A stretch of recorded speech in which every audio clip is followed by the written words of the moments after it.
Un nuevo día comienza con sus retos y oportunidades. La vida nos enfrenta constantemente a tiempos de decisión, pero hoy se presenta una nueva alternativa para corazones que buscan. AMEC Casa de Alabanza presenta Reflexiones de Esperanza. Palabras de aliento para nuestro diario vivir. Con el pastor Misraim Esquilín. Dios te bendiga, te habla tu hermano y amigo el pastor Misraim Esquilín, pastor rector de la iglesia AMEC Casa de Alabanza, una iglesia de presencia internacional allí en el pueblo de Canóvanas. Estamos localizados en el 109 de la calle Palmer y de verdad que es un honor, un privilegio el poder estar a través de este púlpito radial todos los viernes para llevarte 45 minutos de esperanza. Esa esperanza que no avergüenza porque el amor de Dios ha sido derramado en nuestros corazones por el Espíritu que nos ha sido dado. Y este viernes es un viernes extraordinario en este púlpito radial, porque tenemos hermanos y hermanas de la casa que, como siempre, están preparados para orar por ti. Y esta vez se trata de una pareja de esposos. Luisín y su esposa están con nosotros hoy atendiendo los teléfonos. Y es gente que yo reconozco que tienen gracia de Dios extraordinaria sobre ellos. Llámanos, 751-6318. 751-6318, esa es la línea de esperanza. Llama con tiempo para que estos siervos del Señor puedan orar contigo, orar por ti, orar por los tuyos, presentarte delante del Señor con la responsabilidad que te mereces. Es importante que mantengamos no solamente la experiencia de la oración por nuestras necesidades, sino mantengamos en oración la vida de Puerto Rico. Durante este programa y los próximos vamos a estar trabajando de cerca con algunos temas que yo sé que usted está esperando que discutamos, particularmente las luchas y las batallas en las que el Señor en su misericordia nos ha insertado como pueblo cristiano de diferentes lugares y de diferentes sectores de la fe. Este fin de semana es un fin de semana de gracia, de gloria en nuestra iglesia. Muchos adiestramientos mañana sábado y el domingo a las 8 y a las 11:30 de la mañana en una experiencia gloriosa, maravillosa de lo que es la adoración y la predicación. Quiero públicamente darle las gracias al equipo de trabajo que estuvo operando el fin de semana pasado en nuestra iglesia, el sermón que predicara nuestra querida hermana la pastora Rebeca Parrilla y el servicio que dirigiera su esposo, el pastor Fernando Romero, simplemente fueron extraordinarios, de esos clásicos que usted no puede olvidar. Y si usted quiere saber de lo que yo estoy hablando, entre al servidor de la iglesia, amecda.tv, amecda.tv, completamente gratis. Está ahí el video y con todo el sonido y todas las situaciones y experiencias que se dieron ese domingo, que sé que le van a bendecir a usted y a los suyos. Entre tanto, te pido, mantente en sintonía con nosotros. Reflexiones de Esperanza continúan.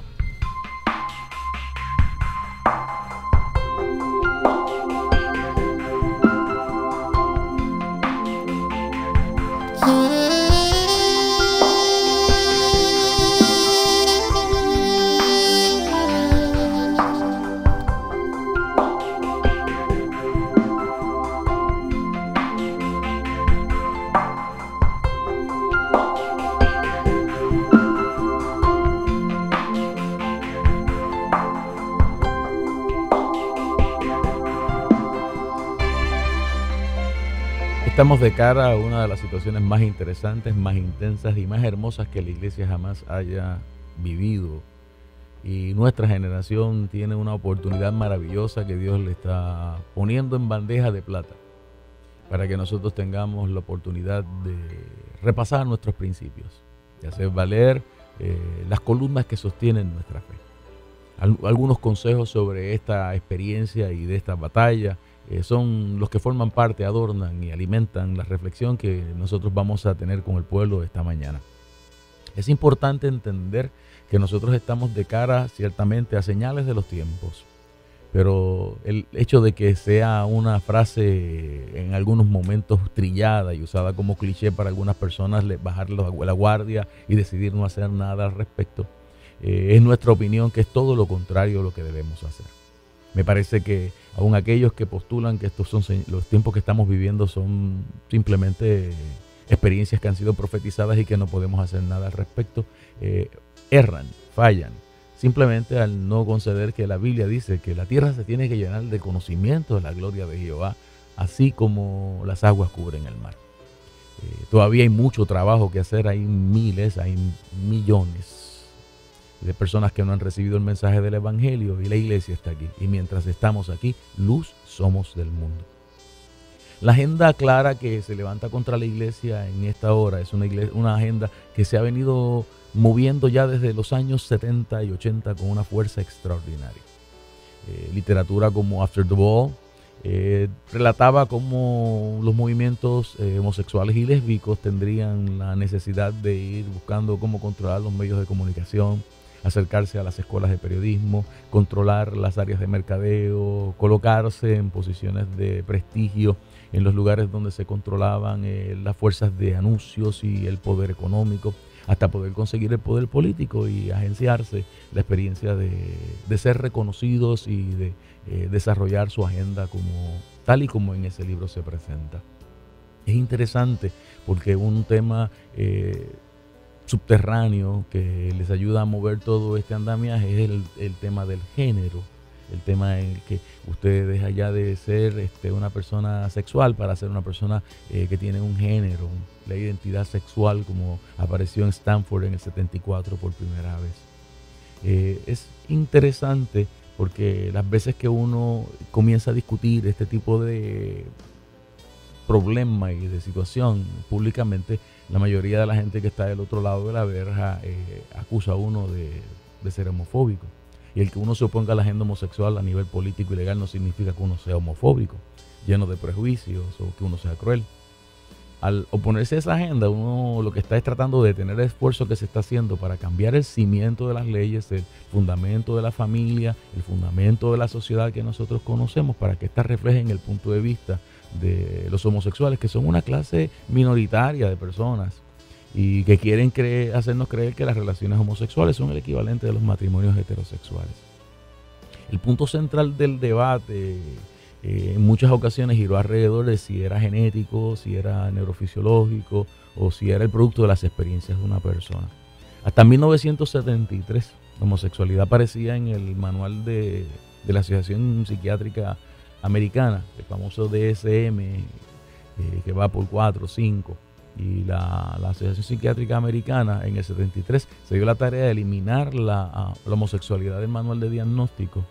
Y eso tuvo un efecto escalofriante en las investigaciones que se desarrollaban en todos los lugares de la academia. Pero es importante que la gente entienda, y esto está documentado en la Enciclopedia Británica, en el volumen sobre homosexualidad, en la edición de 1985, está también documentado, óigalo bien, en una revista que se llama Queer Science, The Use and Abuse of Research into Homosexuality, que es de MIT Press, 1996, la página 224. Quien lo escribe es un hombre llamado Simon Levy, que es un activista homosexual, él no es un anti-homosexual. Y tanto en la británica como en esta revista se admite que la decisión de la APA no fue tomada basándose en una evidencia científica nueva, que lo que sucedió allí era que la presión política fue de tal magnitud, como decía la doctora Ann Fausto Sterling, que es una activista lesbiana y bióloga de la Universidad de Brown, fue basada en la experiencia de la mucha inestabilidad política que había en los círculos donde se estaban tomando estas decisiones, y en ningún momento se tomó en consideración la experiencia médica, ni la experiencia psicológica, ni la experiencia psiquiátrica. La realidad es que después de este tipo de comportamiento, después de este tipo de desclasificación, se le amarraron las manos a los proveedores de salud, porque no podían tratar a los pacientes con la condición de homosexualidad como si tuviesen una condición. Entonces se les presentaban en las manos, se les presentaban en sus consultorios y se siguen presentando situaciones que son exageradamente difíciles para manejar. Es un secreto a voces entre psiquiatras y aún entre médicos generalistas la cantidad de disforia que usted ve en los grupos que tienen esa conducta. Disforia es totalmente opuesto a euforia, son unas mezclas de ansiedad y de depresión, y la cantidad de muchachos y muchachas que tienen esta práctica sexual que necesitan estar medicados para poder trabajar con la disforia que sufren. Fue de tal magnitud la experiencia de la disforia que en muchas ocasiones técnicos, investigadores, académicos se dieron a la tarea para tratar de investigar si la disforia tenía algún origen neurofisiológico debe haber en algún sitio en el cerebro de un homosexual o una lesbiana una experiencia que sea distinta desde el punto de vista de la neuroanatomía, que provoque que sufra esto con tanta frecuencia. La verdad es que todos los estudios dicen que no existe absolutamente nada en ese cerebro. Uno, que los identifique como homosexuales, no existe. Y dos, tampoco existe algo neurofisiológico que pueda identificar que es el productor, es el generador, es el génesis de la disforia que ellos sufren. O sea que la disforia se concluyó producto de costumbre, de ambiente y de conducta. Es interesante porque, por otro lado, se trató de mirar esto desde la perspectiva de la genética. Pues nacen como homosexuales, nacen con esa tendencia. Y Dean Harner, que se tiró a la carretera buscando el gen de la homosexualidad, tuvo que admitir en 1994 en The Science of Desire, que aun si existiera un gen, el software sexual siempre es una mezcla de los genes con el ambiente. Y cuando le preguntaron que si había encontrado el gen, él dice, no tenemos un gen que pueda producir homosexualidad. Jeffrey Satinover, que es un médico, psiquiatra, investigador, dio exactamente las mismas conclusiones. No existe un gen, no existe un cromosoma que tú puedas decir de aquí sale un homosexual o sale una lesbiana. No existe evidencia que muestre que la homosexualidad es genética, y ninguna de las investigaciones en sí mismas afirman que existe una evidencia. Solo la prensa y ciertos investigadores lo afirman cuando están hablando con el público. Jeffrey Satinover, The Journal of Human Sexuality, página 8 de 1996. William Byrne también se tiró a la carretera a hacer esa investigación buscando poder solidificar la tesis de que los homosexuales y las lesbianas se forman en el vientre de mamá. Y la razón por la que se tiró a hacer esa investigación es una muy sencilla. Resulta ser que durante mucho tiempo empiezan a aparecer artículos en la academia que llevan a la gente a pensar que en el proceso intrauterino, el periodo intrauterino, el cerebro del feto desarrolla o puede desarrollar esa tendencia a ser homosexual o ser lesbiana. La verdad es que William Byrne termina diciendo, no encontré evidencia fáctica que se pueda validar, que se pueda, no que se pueda calcular, que se pueda medir. Cuando usted va a los artículos a quien hace referencia, usted lo ve como en 30 o 40 revistas distintas. Casi siempre los autores son Schwab, García Falgueras, Savic y un coreano. Y cuando usted mira los artículos, se encuentra que casi verbatim es el mismo artículo publicado en todas y cada una de esas revistas. El mismo artículo publicado en todas esas revistas en diferentes fechas. De Best Practice Research, el de Function Neurology del 2009, usted lo ve también en la experiencia de Frontal Neuroendocrinology del 2011, y es el mismo artículo. La academia no le responde a ninguna de estas investigaciones porque son apreciaciones de los investigadores y dentro del proceso del decir yo creo y yo estoy postulando, nadie en la academia puede pararse frente a otra persona a decir eso que tú estás postulando, yo me voy a levantar en contra, porque eso no es correcto. Ahora, en un momento dado, uno de estos escritores, el doctor Savic, decidió tirarse a la carretera con un modelito que el título, y esto es importantísimo porque forma parte de lo que se ha utilizado con mucha fuerza en la carretera: Sexual Differentiation of the Human Brain, Relation to Gender Identity, Sexual Orientation and Neuropsychiatric Disorders. Eso lo publicaron hasta en abril del 2011. En este proceso, el doctor que escribe este documento se tira a la carretera para decirle a la gente que él está convencido de que la homosexualidad tiene un componente fuerte en un desarrollo del cerebro y en unas variantes extraordinarias que sufren desde su desarrollo los muchachos y las muchachas que o son homosexuales o son lesbianas o son transexuales, y interesantemente empieza a presentar una serie de medidas y de cambios y de diferencias en los volúmenes y de alteraciones en el hipotálamo. Y fue bien curioso porque cuando usted mira el artículo en su detalle, se da cuenta de que lo que este escritor está diciendo abría las puertas para que todo el que quisiera agarrarse de una data científica válida, sólida, probada matemáticamente, pudiera hacerlo. En esa experiencia, Savic le dio ambiente a otras clases de presentaciones que a mí me llaman mucho la atención, porque una de las cosas que usted descubre cuando lo lee es que le daba uno la impresión de que en algún lugar la matemática no era la matemática correcta. ¿Y sabe algo? Tan pronto usted se tira a la carretera y ya deja de hacer expresiones subjetivas, y las expresiones son expresiones valorativas en las que usted está ofreciendo data, lo próximo que va a hacer la academia es ir a validar su proceso. Muchas personas agarraron los estudios de Savic y no esperaron la validación y empezaron a hacer conclusiones de los suyos. Hay cambios y diferencias en la forma en que ellos respiran, diferencias en la forma en que ellos se acercan a su sexualidad, hay diferencias en la forma en que ellos sueñan, hay diferencias en su comportamiento, hasta en sus temperaturas. Todo eso se publicó. Pero de momento apareció Peter Coles validando el trabajo de Savic y le dice a Savic y Lindstrom acaban de reclamar que han descubierto diferencias significativas en la asimetría cerebral y en la conectividad funcional entre los sujetos heterosexuales y los homosexuales.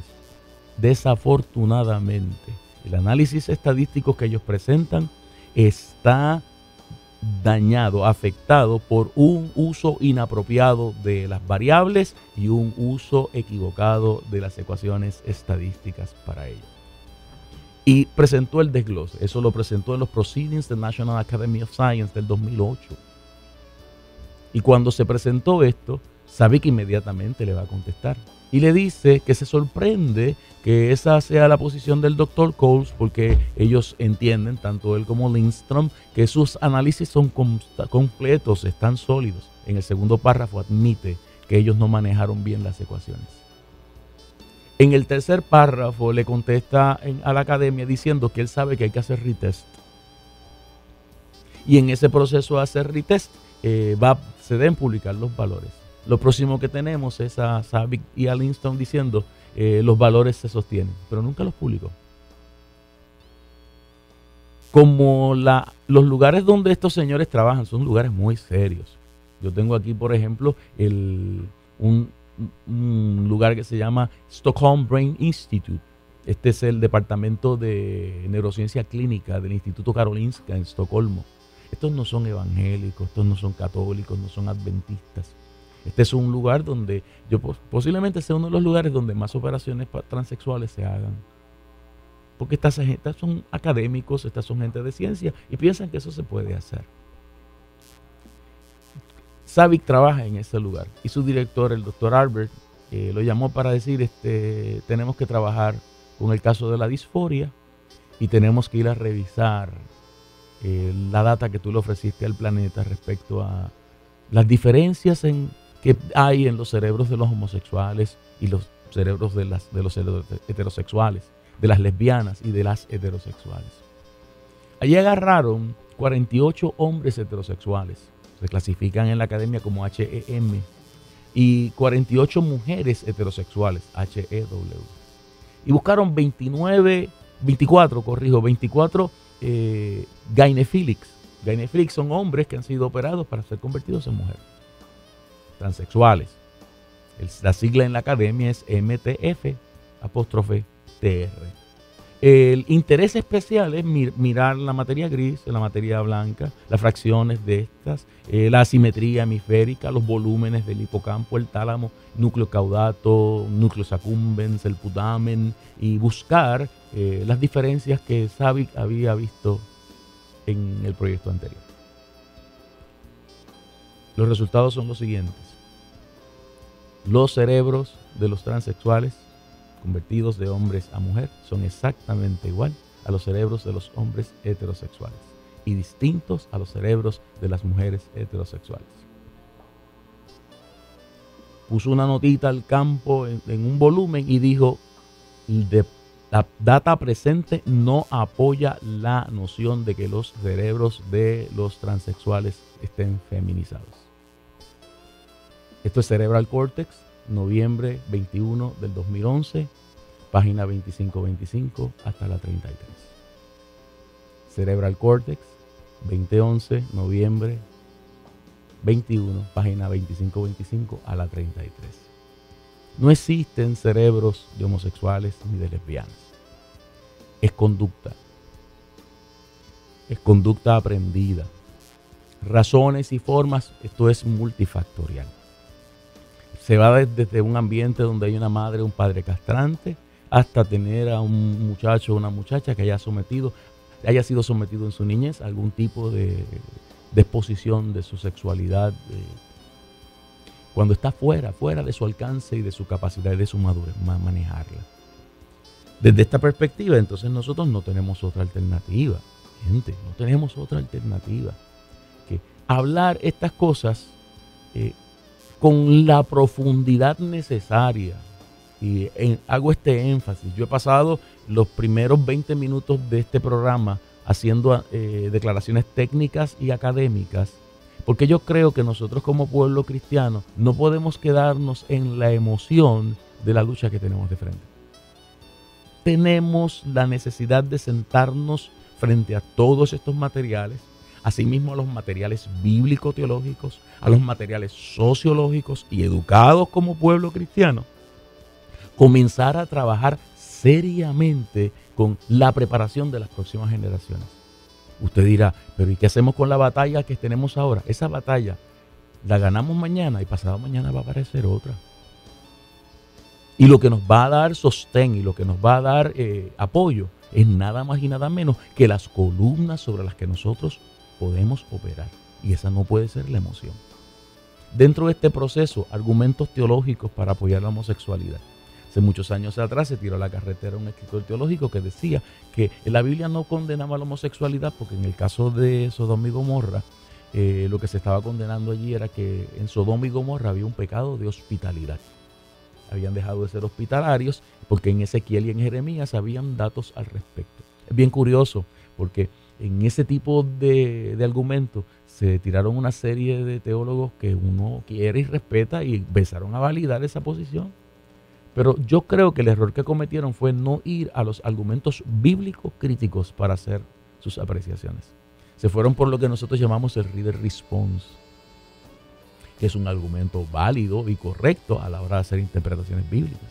Pero en situaciones que son tan profundas como esta, usted no va al reader response, usted va al texto bíblico y usted busca biblistas. Yo no soy un biblista. No puedo ponerme etiquetas de biblistas porque ese no es mi campo, no es uno de mis campos de especialidad doctoral, posgraduado. Pero yo fui a los biblistas. Y yo, por ejemplo, consulté a un señor llamado Nahum Sarna, que de hecho fue profesor aquí en el Seminario Evangélico de Puerto Rico, porque era amigo personal del entonces presidente de esa venerable institución, el doctor Luis Fidel Mercado. Y Nahum Sarna es biblista y es judío. Y lo que dijo en clase después lo publicó en un comentario que se llama el Comentario de Génesis del JPS, de Jewish Publication Society. De esos libros que uno hable al revés, porque aunque están escritos en inglés y en hebreo, como están escritos para la comunidad judía, se abren al revés. En ese comentario, al igual que en la clase, él publicó lo siguiente: el texto de Génesis sobre Sodoma y Gomorra es claro. El texto hebreo en todos sus códices señala que los ángeles iban a ser violados sexualmente por la gente de Sodoma y de Gomorra. No es un pecado de hospitalidad, es un pecado de agresión sexual. El argumento del apóstol Pablo en la carta a los romanos y en otras porciones bíblicas es descartado por muchos de los que apoyan la agenda homosexual y lésbica bajo la base de que ser un chauvinista y escribía para otro tiempo. La realidad, gente, es que el que quiere hacer collage de la palabra de Dios, descartando lo que quiere y lo que no quiere, jamás va a ver la Biblia como la palabra de Dios, sino como que contiene la palabra de Dios. Y quien haga ese tipo de declaración ya ha negado su fe. Porque la Biblia dice que toda la Escritura es inspirada por Dios.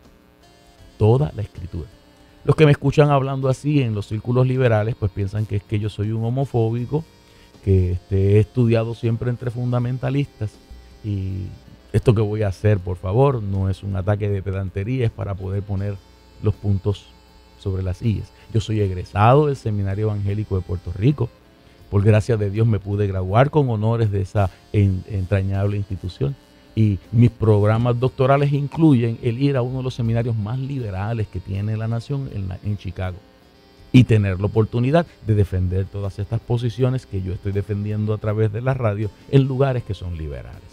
Razón, porque a mí me parece que nosotros debemos seguir el consejo del apóstol Pedro, que decía que nosotros debemos ser capaces de presentar defensa ante todo aquel que demanda razón de nuestra fe.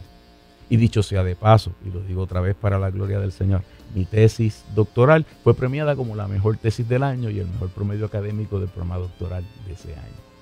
Dicho eso, y otra vez, es para aquellos que están grabando y que entienden que el que le habla es un fundamentalista que no tiene las herramientas críticas para poder trabajar con este asunto. Ese no es el caso. Ese no es el caso. Ahora, yo creo que desde el punto de vista sociológico también debemos mirar de cerca que se utiliza el tema del género para colar toda esta agenda. Y género se utiliza por primera vez en 1955, cuando la gente de Johns Hopkins está haciendo experimentos con los perros. Y no querían hablar de perros machos y hablar de perras hembras, así que comenzaron a insertar el tema del género. Tanto en Francia como en Stanford, los sociólogos decidieron que ese asunto del gender era bueno para poder trabajar con la agenda de poder obligar al mundo a que la gente respetara la sexualidad no a base de cómo tú naces, sino lo que tú escoges. Tú escoges tu agenda. Desde esa perspectiva, la sociología empezó a empujar, y le dijo a la bioquímica, tú no tienes nada que decir sobre esto.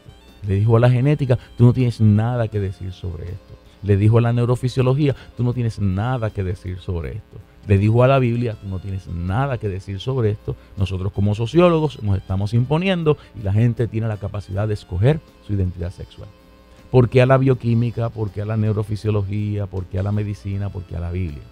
Porque la bioquímica y la genética nos dicen que nacemos hombres o mujeres. O somos XX o somos XY. No hay genes intermedios. ¿Por qué a la bioquímica? Porque dentro de ese proceso hay unos procesos que los hombres manejamos y otros procesos que las mujeres manejan. Y no hay procesos intermedios bioquímicamente hablando. ¿Por qué a la neurofisiología? Porque hay cerebros de hombre y hay cerebros de mujer. Los cerebros de los hombres pesan casi 3,5 libras. Los cerebros de las mujeres pesan como 3 libras, como media libra menos que los cerebros de los hombres. Y las funciones que desarrollan, cuando usted las mira, se da cuenta de que están plenamente diferenciadas. ¿Por qué a la palabra de Dios? Porque la Biblia dice, varón y hembra los creó Dios. Dentro de esta perspectiva, usted no puede salirse de esa discusión. Porque cuando usted se sale de esa discusión, le está diciendo al mundo entero que una disciplina, la sociología, puede mandar a callar a todas las otras. Mire el error que comete el sociólogo cuando dice que yo puedo escoger mi identidad sexual.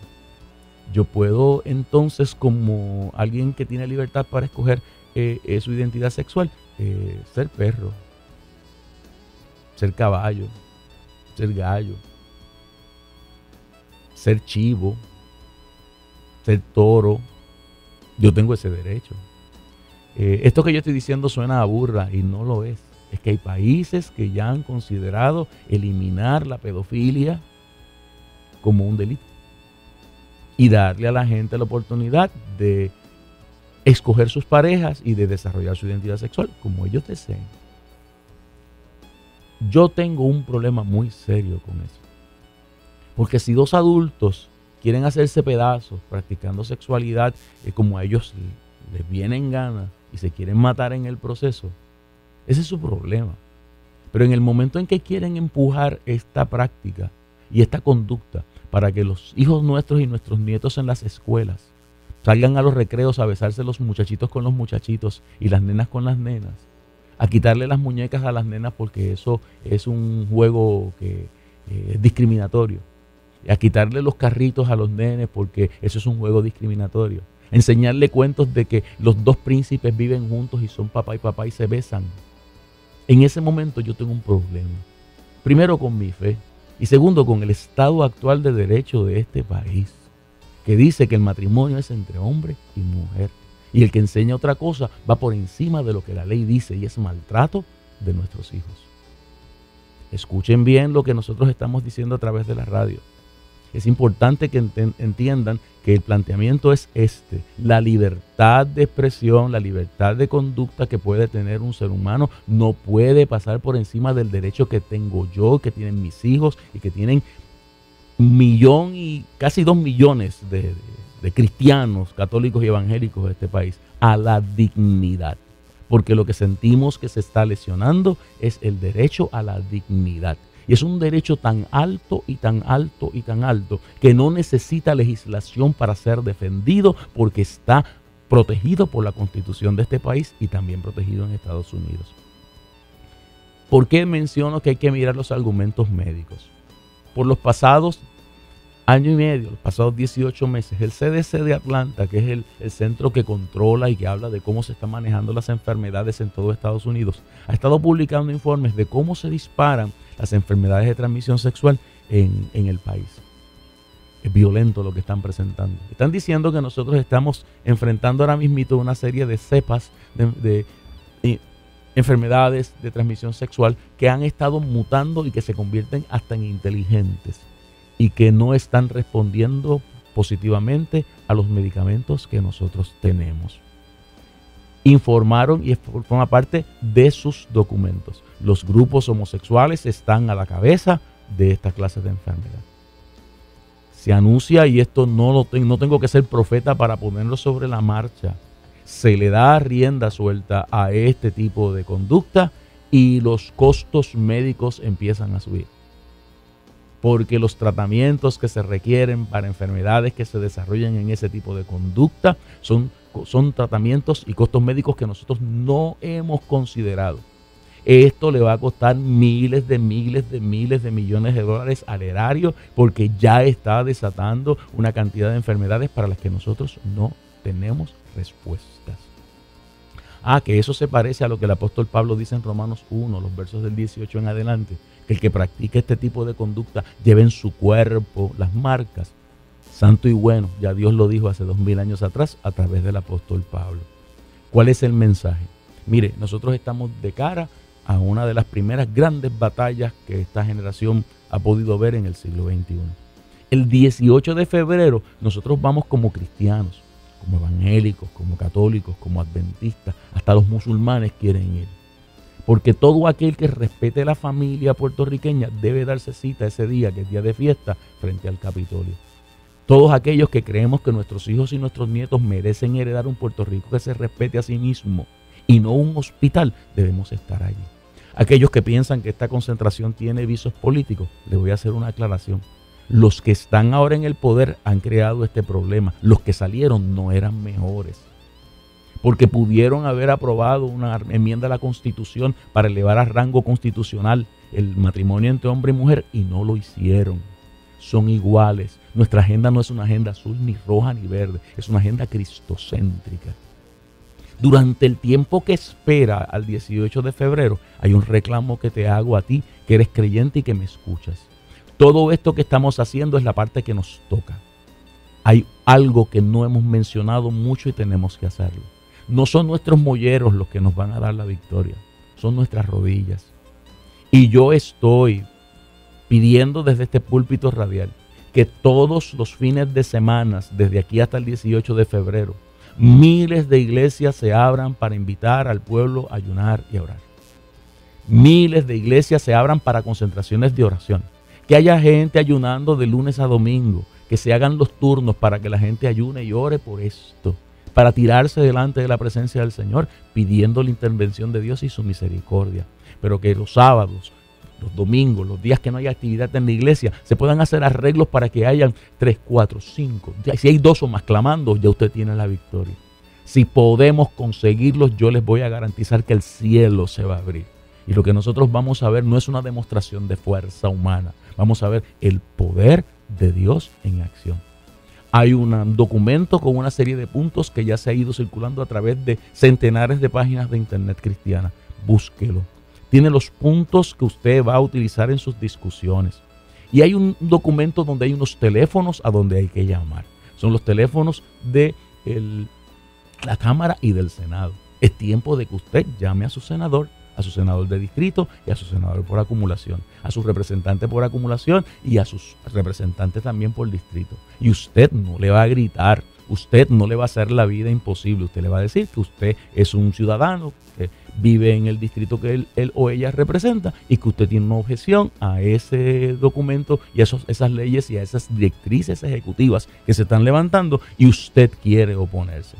Nosotros necesitamos, como dice el salmista en el Salmo 22 y verso 2, momentos en que siento que parece que Dios no está, yo no voy a guardar silencio. El texto en español dice no tuve reposo, el texto hebreo y el texto en inglés dice no me quedé callado, no guardé silencio. Oremos y levantemos la voz, eduquémonos, busquemos la forma y manera de responder con razón, con inteligencia, con la capacidad que la palabra del Señor nos da y las otras disciplinas ante este tiempo que demanda defensa, como dice el apóstol Pedro, de lo que nosotros somos y del amor y la gracia que ha sido derramada sobre todos aquellos lavados por la sangre de Cristo. Reflexiones de esperanza. Con mi fe te alcanzaré.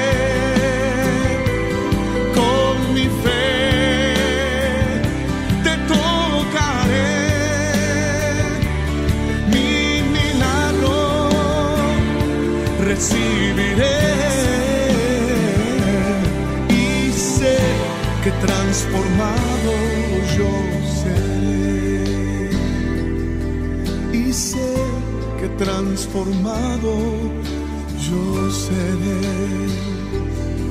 y sé que transformado yo seré. Es tiempo de orar, tiempo de buscar el rostro de Dios.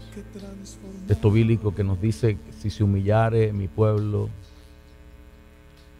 entre los cuales mi nombre es levantado, es exaltado, si buscaren mi rostro, si confesaren sus pecados, si hacemos lo que Dios nos pide que hagamos, nosotros vamos a ver no solamente que Dios perdona nuestros pecados, sino que sana nuestra tierra. Hay algunas personas llamando, pidiendo el número de la Cámara de Representantes. Área code 787-721-6040. 787-721-6040. Llame a ese cuadro, pida a la oficina de su representante, de su senador. La oficina del Senado, 787-724-2030. 787-724-2030. Cuando usted llame, dígale que usted está en contra de la aprobación del cambio a la ley 54. Dígale a los que les contesten, sean secretarios, sean staff, sean miembros del equipo, que usted está en contra de las conductas sexuales, que las conductas sexuales pecaminosas sean protegidas por la ley. Preséntese con mucha sobriedad, no discuta con esa gente, pero asegúrese de hacer llegar su voz. Hay un documento en internet, en nuestra página de internet está, en las páginas de centenares de iglesias. No están los puntos que usted debe utilizar para hacer esta presentación. Vamos a orar, vamos a buscar el rostro del Señor. Padre, te bendecimos. Decía tu siervo, el doctor César Vázquez, hace unas semanas atrás, que hay momentos en que tú permites y provocas que estos tiempos se den para que nosotros hagamos lo que tenemos que hacer. Confesamos, Dios, que como pueblo evangélico hemos estado dependiendo mucho de nuestras capacidades, de nuestras fuerzas, de nuestras estructuras, de nuestros sistemas. Y durante mucho tiempo, poco de ti, para alabarte y para adorarte. Solo para aquello que nosotros entendíamos que no podíamos solucionar. Cuando tu palabra enseña que hay que contar contigo y estar delante de tu presencia continuamente. Separados de ti, nada podemos hacer. Gracias entonces por este tiempo de batalla, de lucha. Este tiempo, Padre amado, en que nos permites validar nuestra fe. Varias cosas te suplico, Señor del cielo. Envía la presencia de tu Santo Espíritu sobre este pueblo y particularmente los creyentes. en todos los espectros de la fe cristiana que hay en Puerto Rico. Para que, sacudidos y motivados por tu presencia, comiencen a empaparse, Dios, de nuestras responsabilidades, empaparse de el conocimiento, Dios, que está disponible para hacerle frente a este tiempo, pero sobre todas las cosas, ser saturados con esa pasión que da tu Espíritu Santo para presentar razón ante todos aquellos que quieren y nos exigen que defendamos nuestra fe. Cuando pasen los años, si tu hijo no ha venido al mundo ya para buscar a tu pueblo, las generaciones que se levanten deben mirar a esta generación, a este periodo en la historia de este país, y al menos decir que nosotros fuimos fieles, que supimos hacer lo que teníamos que hacer, que nos separamos de las peleas pequeñas y minúsculas sobre dogmas, sobre quién me cae bien y quién deja de hacerlo, para unir esfuerzos y juntos de rodillas buscando tu rostro, pelear la buena batalla, como dice el apóstol Pablo, y saber disfrutar que en Cristo somos más que vencedores. En el camino, las necesidades de este pueblo serán suplidas. Salvarás, consolarás, sanarás, libertarás, porque eso está prometido en tu palabra y nosotros nos alegramos de ello. Permite, Dios, que en este tiempo lo que descienda sobre Puerto Rico sea un avivamiento con señales de lo alto. Que liberte a muchos de estos hombres y de estas mujeres que están atadas por estas cadenas del infierno. Y ellos mismos comiencen a dar testimonio de que Cristo Jesús les cambió la vida, como lo hemos visto en miles, Señor, en centenares que han llegado a nuestras congregaciones y han sido transformados por ti. Con gracia, con gratitud y con mucha, mucha, mucha paz en el corazón, te presentamos todas estas cosas y a ti sea la gloria en el nombre de Jesús. Amén y amén. AMEC Casa de Alabanza presentó Reflexiones de Esperanza, palabras de aliento para nuestro diario vivir, con el pastor Misraim Esquilín.